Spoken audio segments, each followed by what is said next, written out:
जम्मू कश्मीर में आतंकियों से मुठभेड़ के दौरान देश के लिए अपने प्राणों की आहुति देने वाले बीएसएफ के सब इंस्पेक्टर मोहम्मद इम्तियाज का पार्थिव शरीर आज सुबह पटना एयरपोर्ट लाया गया।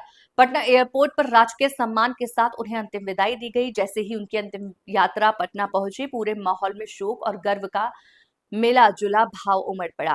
बिहार सरकार के कई पक्ष और विपक्ष के बड़े नेताओं ने उन्हें श्रद्धांजलि दी। वहीं शहीद जवान के परिवारजन भी मौजूद रहे। शहीद मोहम्मद इम्तियाज के परिजन ने कहा, पाकिस्तान को उसके नक्शे से मिटा देना चाहिए। बिल्कुल हो जानी चाहिए, इस पे दो राय वाली बात ही नहीं है, कोई डाउट ही नहीं है।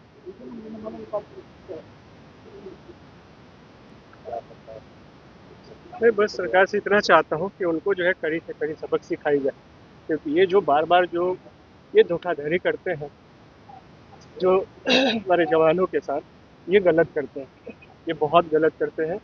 क्योंकि आज जो है आज जो है इस अटैक में एक बेटा अपना बाप खोया, एक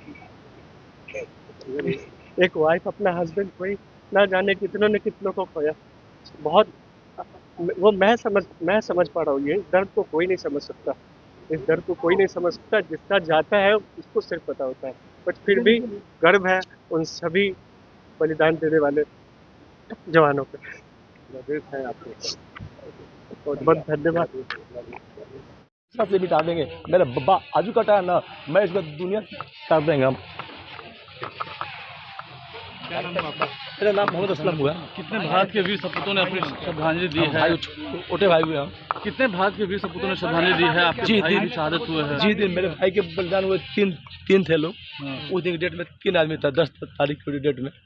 इसके पहले तो बहुत से हुए हैं। हमारे बसंत के अशोक सिंह थे, जो हमारे भैया के दोस्त थे, वो माँ बाप के एक थे, वो भी आज से 20 साल पहले हो गया। लेकिन इस पर सरकार नहीं लेते एक्शन। एक्शन सरकार को लेना चाहिए। मान रहे हैं कि पाकिस्तान को मिटा देना चाहिए? मारने का कोई सवाल ही नहीं है, निश्चित नाबूद कर देना चाहिए। मारने का कोई सवाल क्या है? मारने का कोई सवाल नहीं है। मारने का मतलब समझौता हो गया, मारने का कोई सवाल नहीं है। उसको नक्शा से मिटा देना चाहिए बस, और इससे में ज़्यादा नहीं बात करेंगे। क्या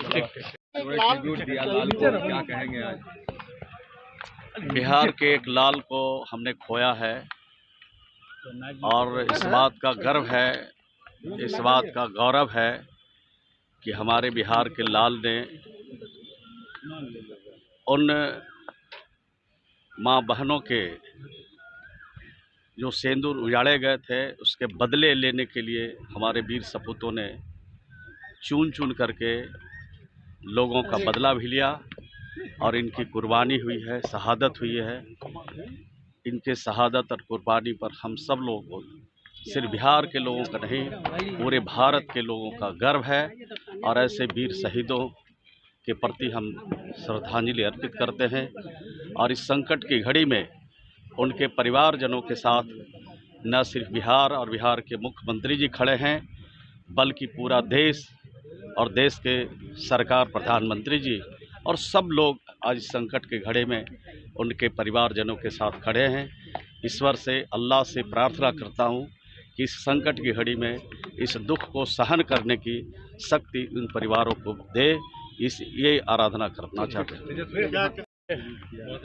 सबसे पहले जो शहीद परिवार हैं,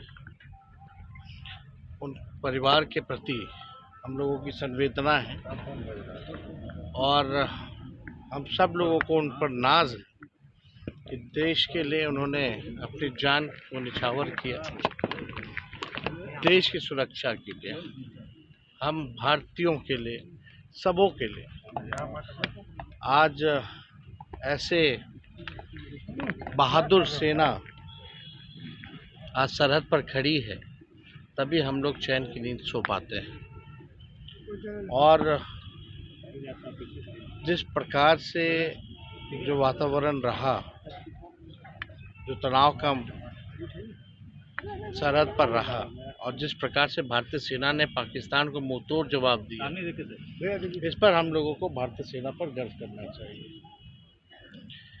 और एक बार नहीं, भारतीय सेना ने कई एक बार पाकिस्तान को मुंहतोड़ जवाब दिया, और कई एक बार जो है पाकिस्तान के टुकड़े भी।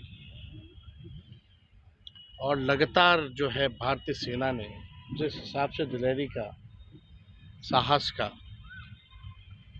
परिचय दिया है, पूरा दुनिया जो है उसको देखने का काम किया। शहीद इम्तियाज़ जी छपरा गड़खा के रहने वाले हैं और हम सबको उन पर नाज है। बड़ी कुर्बानी उन्होंने दी है और एक संदेश भी उन्होंने दिया है कि हमारे देश में अनेकता है और अनेकता में ही एकता है। डाइवर्सिटी है हमारे देश में, अलग अलग भाषा, अलग अलग राज्य, अलग अलग धर्म है, अलग अलग जातियाँ हैं, लेकिन जब देश का बात आता है, देश की सुरक्षा की बात